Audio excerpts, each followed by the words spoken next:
ሰላም ዝኸበርኩም ተኸታተልትና ከመይ ትውዕሉ እምባርከስና ሰዓት ዜናታት ዘመጽኩም ኣለኹ መጀመርታ ግን ኣርእስተ ዜና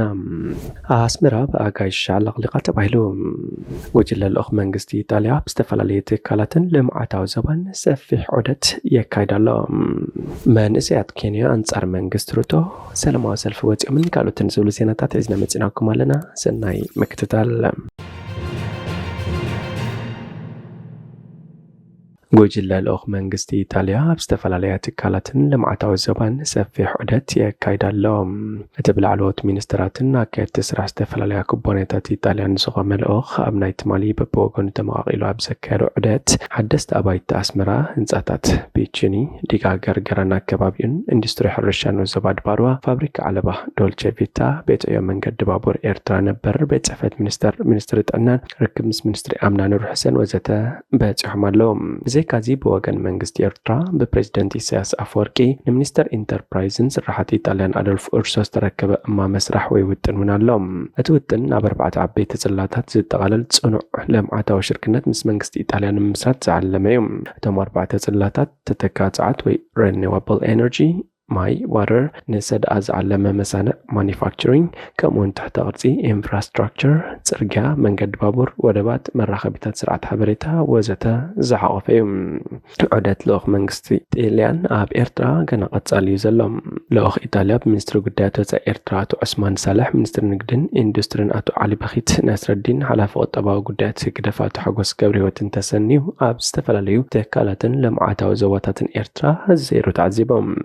ሚኒስተር ኢጣልያ አዶልፎ ኡርዞ ኣብ ዝሃቦ ሓበሬታ ኩባንያታት ኢጣልያ ኣብ ኤርትራ ናይ ምስራሕ ባህርያዊ ድሌት ከም ዘለዎን ናብ ዝሓለፈ ዓመታት ዝማዕበለ ዝተጠርነፈ ዝምድናታትን ኣፍራይ ቦታ ኣብ ዝሃለወ ማሽነሪን ፍልጠትን ዝረአ ዝጭበጥ ህላወ ጣልያን ዘርእዩ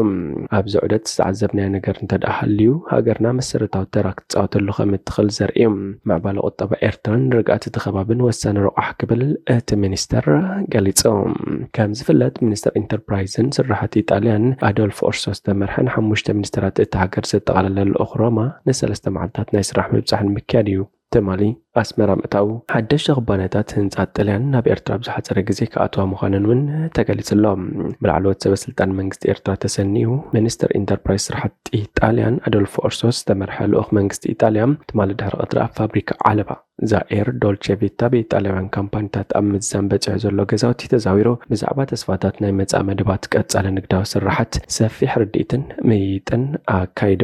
ሚኒስተር ኢንተርፕራይዝን ስራሕቲ ኢጣልያን አዶልፎ ኡርሶ ኣብቲ ኣጋጣሚ ኣብ ዝሃቦ መብርሂ ተበግሶ ጽምዳ ሃገሩ ምስ ኤርትራ ንዝጸንሐ ታሪኻዊ ምትእስሳር ክልቲአን ሃገራት ዝምስክር ምዃኑ ድሕሪ ምንኣድ ወፍሪ ልምዓት ኢጣልያ ኣብ ጉዳይ ፀዓት ምስፋሕ ወደባት ትሕቲ ቅርጺ ንሰደድ ዝዓለመ መሳንዕ ሕርሻ ምግፋፍ ዓሳ ካልኦት ሓያሎ ጽላታት ከካይድ ደረጃ ደረጃ ዘሎ ዕድላትን ዓቕምን ኣስፊሕሎም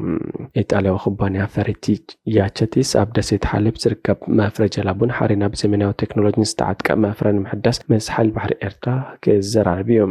ኣብ ደሴት ሓሊብ ዞባ ዶቦ ቀይሕ ባሕሪ ቅድሚ ረብዒ ዘመን ዝተተኽለ ትካል ኣርያ ጀላቡ ብውልቅን ብመንግስትን ዝውነና ዘመናውያንን ያታውያንን ዓበይትን ንኣሽቱን ጀላቡኻ ኣብቲ ቦታ ይጽገናን ምምሕያሽ ይግበረልን ኣሎ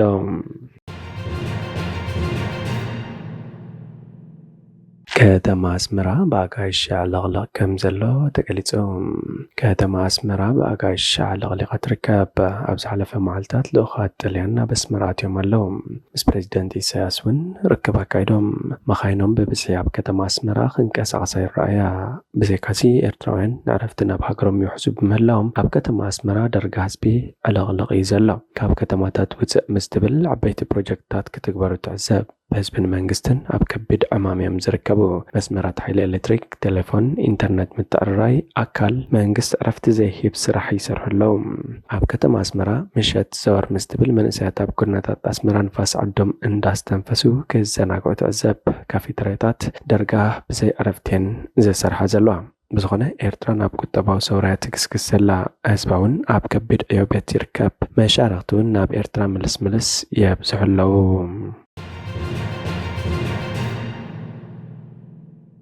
መንእሰያት ኬንያ አንጻር መንግስት ሩቶ ሰላማዊ ሰልፊ ወጽኦም ኣለዎም ሓድሽ ወለዶ መንእሰያት ኬንያ ኣብ ኩናታት ወጽኦም ንእማመታት ባይቶ ምስ በድህዎ መንግስቲ ኬንያ ንገለ ካብቶም ንህዝቢ ጸንዘር ጽኑዕ አንቀጻት ክስሕቦም ተገዲዶሎም እቲ ብፖለቲካዊ ሰልፍታት ዘይኮነስ ኣብ ማሕበራዊ መራኸቢታት ቲክቶክ ብቕጥዕ ዝጀመረ ምንቅስቓስ መንእሰያት ናብ ሓያል ናዕቢ ተቐይሩን መንግስቲ ሩቶ ድቃስ ከሊዎ ይርከብ ብሰንኪ ሓደሽቲ ስጉምትታት መንግስቲ ዊልያም ሩቶ ቅድሚ ሕጂ ብዙሓት ፖለቲከኛታት እቲ ሃገር ክገብርዎ ዘይከኣሉ ኬንያውን ንመሰሎም ካብ ብሄርን ፖለቲካዊ ውድብን ወጻኢ ክጥርነፉን ክሓብሩን ክኢሎም ኣለዉ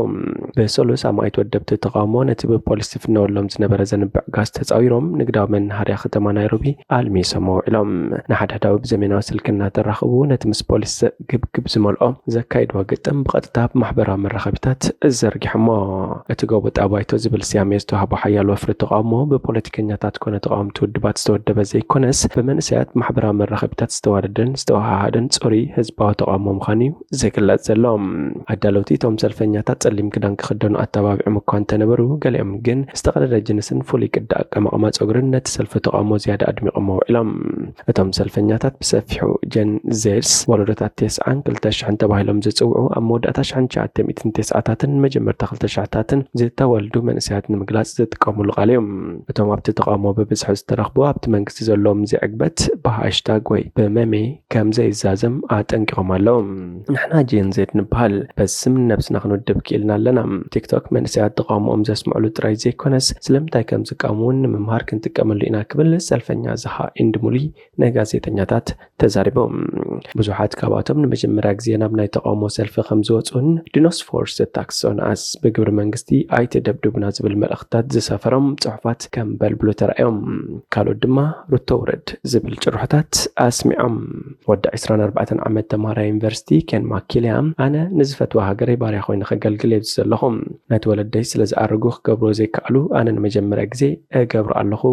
ኢሎም ንኣባላት ባይቶን ሰልፈኛታትን ጸቕጥን ምግባር ዝተጠቀሙሎም ሃሽታጋት ኦኮፓይ ፓርላመንት ምግባጥ ባይቶን ሪጀክት ፋይናንስ ቢል 2024 እማመ ግብሪ 2024 ንነጽጎን ዝብሉን ይርከቦም ናይ ተቃውሞ ሰልፊ ክወፅእ ንፈለማዩ ግን ከዓ ናይ መወዳእታ ክኸውን ዝደሊ ድሕሪ ነገራት ክቕየሩ ተስፋ ገብር ይብል ነቲ እማመ ግብሪ ዝተቃወመ ናሲርያን ካሱራ እቶም ሰልፈኛታት ንፓርላማ ሃገራዊ ባይቶ ንኸዕለቕልዎ ዝገበሮ ፈተነ ብፖሊስ ሰለስተ ዓክቲ ከም ዝሓሰቦ ኣይሰለጦምን ተኣሲር ናይና ግን ናባኻትኩም ከይተጸግዑን ከሎ በጃኹም ናብቲ ባይቶ እተው ክብል ሓደ ካብቶም ኣዳለውቲ ምዃኑ ዝንገረሉ ሓኒፋ ፋርሳፊ ኣብ ኤክስ ናይ ቀደም ትዊተር ጽሒፎም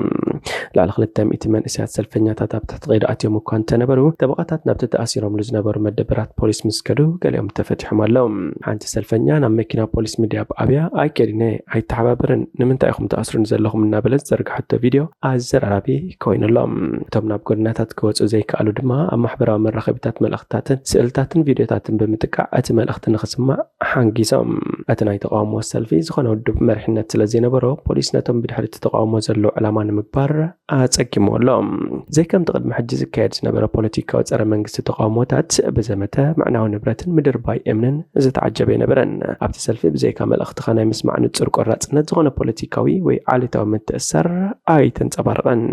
እቶም ሰልፈኛታት ካብ ዝእከቡ ሓያሎ ሰዓታት ድሕሪ ምጽናሕ ፕሬዚደንት ሩቶ በቲ ዝጠቕጢ ዝተረትዐ ይመስል እቲ ኣብ ልዕሊ ባኒ ዝተነብረ 1600 ግብርን ካብቶም ኣዝዮም ኣካታዕቲ ዝኾኑ ናይ እሴት ግብርን ወይ ቫት ደንጋገታት እማሚ ከም ዝሰረዘ ድማ ኣፍሊጡሎም ኣብ ወንበር ኮሚቴ ፋይናንስ ፓርላማ ኮርያ ኪሚኒ ፕሬዚደንት ሩቶን ካልኦት መራሕቲ ገዛኢ ጥርናፈ ኣብ ዝተሳተፍሉ ጋዜጣዊ መግለጺ ድሌት ኬንያውያን ሰሚዕና ኣለና ኢላ ኣብቲ እማመ ፋይናንስ ዝተገብረ ለውጢ ንኬንያውያን ካብ ምውሳኽ ዋጋ መነባብሮ ምክልኻል ከም ዘድሊ ብምዝራብ መንግስቲ ቅድሚ ክብል ነቲ 2.7 ቢልዮን ዶላር ክእክብ ትጽቢ ዝተገብረሉ ወሳኺ ክብሪ መወጊቱ መንባሩ የዝከር እቲ ምኽንያት ካብ ዳግማይ ልቓሕ ዘሎ ጽገተኛነት ንምንካይ ዝብል ነይሮም ካልኦት ተሰሪዞም ዘለው ዓይነታት ግብሪ ኣብ ልዕሊ ናይ መግቢ ዘይቲ ኣገልግሎት ሞባይል ገንዘብን ኣብ ሞተር ተሽከርከርትን ዝርከብዎም ኮይኖም ንቐፍቲ ንኢንዱስትሪ ኢንሹራንስ ኣዝዩ መሃስዮ ነይሩ ይብሎም ሕጂ ኣባላት ባይቶ ነቲ ዝተመሓየሸ እማመ የካትዕሉን ንዝመጽእ ሰሉስ ድምፆም ክህቡሉን ድማ ተጽቢት ይግበር ኣብቲ ሰልፍታት ዘይተሳተፉ ተቃዋምቲ ነቲ ድንጋተታት ወሳኺ ግብሪ ወይ መቕጻዕቲ ብምባል እቲ እማመ ሙሉእ ብምሉእ ከለ ይጠልቦም ካልእ እቶም ጎስጓሳት ዝጥቀምሉ ዘለዉ ሃሽታግ አንፎሎው ሩቶ ዝብል ኮይኑ ሰባት ነቲ ፕሬዚደንት ነቲ እማመ ከቋርጾ ጸቕጢ ንምግባር ኣብ ኤክስ ዘሎ ኣካውንት ምክትታል ደው ከብሉ ዘተባብዑም ኣብ ናይሮብን ካልኦት ከተማታትን ዝካየድ ዘሎ ተቃውሞ ክሳብ እማም ተቐሊሉ ዝስረጽ ክቕጽሉ ቃልኣትዮም ኣለዉ ቅድሚ ሒደት መዓልታት ኣብ ምኻድ ፕሬዚደንት ዴቪድ ኒዲ ነቲ ቅድሚ 2 ሰሙን ኣቢሉ ኣብ ቲክቶክ ዝጀመረ ምንቅስቓስ ስነ ምግባር ዝገድሎ ክብል ኣናሺዎ ነይሩ እዩ ይኹን እምበር ድሕሪ ትብሰሉ ዝተረኣየ ተቃውሞ ግን ንዓወት እቶም መናእሰይ ኣፍልጦ ክህብ ተገዲዱሎ ሓደ ካብቲ ኣባላት ባይቶ ኣቓልቦ ክገብርሉ ዘገደዶም ሜላ እታ መላእ ማሕበራዊ መራኸቢታት ናብ ኣባል ባይቶኻ SMS መልእኽቲ ስደድ ዝብል መልእኽቲ ዘለዎን ዝርዝር ቁጽሪ ቴሌፎኖም ዝሓዘን የረከቦም ኣባል ባይቶ ስቴቨን ሙሌይ ንማዕከናት ዜና ውሽጢ ዓዲ ኣብ ዝሃቦ መግለጺ ካብ መንእሰያት ኬንያውያን ነቲ እማም ክነጽጎ ዝሓቱ ብልዕሊ 30,000 መልእኽትታት ከም ዘዕለቕለቐ ገሊጾም ካልኦት ሓጋግቲ ኣካል እውን ብሰንኪ ብዝሒ ዝቕበልዎ ዝነበሩ ጽሑፋት ስልኮም ብተግባር ካብ ጥቕሚ ወጻኢ ከም ዝኾነ ኣማሪሮም ኣለዎም መራኸቢ ብዙሃን ውሽጢ ዓዲ እውን ነቲ ብኢንተርነት ዝግበር ዘሎ ዝርርባት ኣልዒለን ድምፂ ተቃውሞን ብዛዕባ ዋጋ መነባብሮ ዝምልከት ጉዳያትን ትኹረት ሂበን ቀኒየን ኣለዋ እምበር ከስኸበርኩም ተኸታተልትና ናይዚ ሰዓት እዚ ዜናዊ መሰናዶና ኣብዚ ፍጸም ሓደሽ ዜናታት ንምክትታል ሰብስክራይብ ሼር ላይክ ኮሜንት ምግባር ኣይትረስዑ ኢኹም ሰላም